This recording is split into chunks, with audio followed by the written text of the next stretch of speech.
I got sent these glasses in the mail. I don't know who sent them, but they're going to be really valuable on my mission to uncover lies, expose nonsense, and promote some common sense. Excuse me. I've got one that can see. Actually, mental health, it can be challenging, and hats off to everyone that works in any one of those settings, anybody, because, well, those of you that do it for the right reason. It can seem like a thankless task at times. It can be frustrating, it can be difficult, but people should work in that setting for the right reason, because they want to care for people. And not long after, about halfway into my time, I got asked to go and review some CCTV by a colleague of mine who had a concern raised to them by a whistleblower about the way an old lady was treated on one of the older adult wards. So we requested to view the CCTV.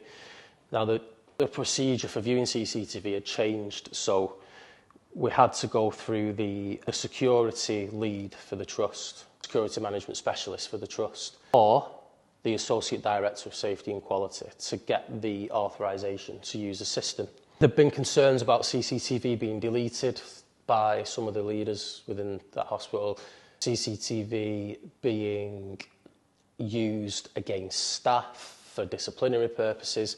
So the control of using it was taken away. So we got the authorisation, I spoke to the ward manager where it had happened, and we viewed the CCTV alongside the security management lead. And I'll never forget what I saw on that CCTV. I'll never forget how I felt after it. It'll never leave me.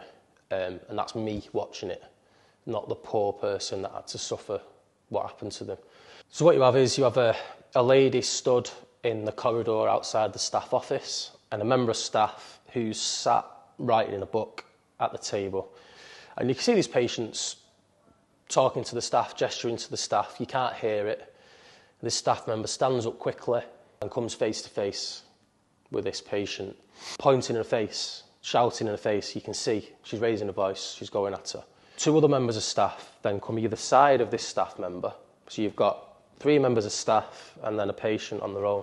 And then they snatch a walking stick off her, point at her in the face while they're talking to her, and they're pointing at her, and they're pointing a walking stick at her.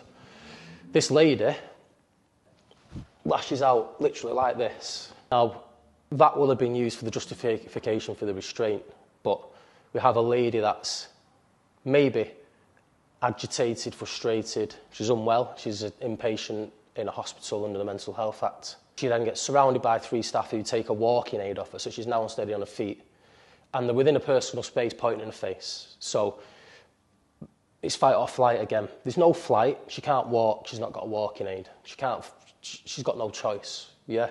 And that's not her consciously making a choice, that's an inherent reaction that we all have.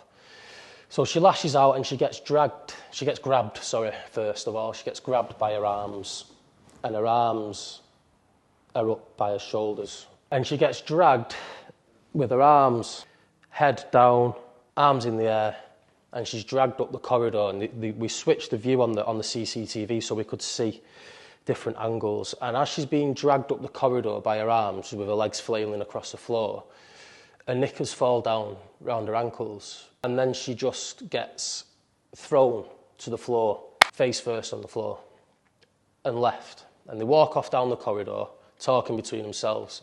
So as she gets up, her knickers come off, and she crawls over to the wall and pulls herself up on the wall by her hands, and goes in her bedroom. She'd been dropped outside her bedroom. A member of staff then comes up, picks her knickers up off the floor, pushes the door open and throws them at her, and then slams the door. So I'm watching this CCTV. The ward manager was in tears, and I'm just raging. I'm raging. Because that's not an individual incident. This is a hospital where restraint is something that we just do. And I'll go into that more later, but restraint is something we just do. So once restraint is okay, what comes after restraint? If restraint's okay, and that restraint is just what we do, and at times it's unreasonable, it's unlawful. After that, we have assault. And this is what happens within these cultures. As a team, we're aware of what happened at Winterbourne. We're aware of what happened in some of the youth offenders institutes where some of the young people that were cared for were institutionally abused and ended up taking their own lives or being killed through being restrained. We know how these cultures develop. And this lead nurse then gets told about us watching this CCTV. And he comes in to watch the CCTV, so we play it again. Now these are staff that he's responsible for. This is his hospital that his name is on.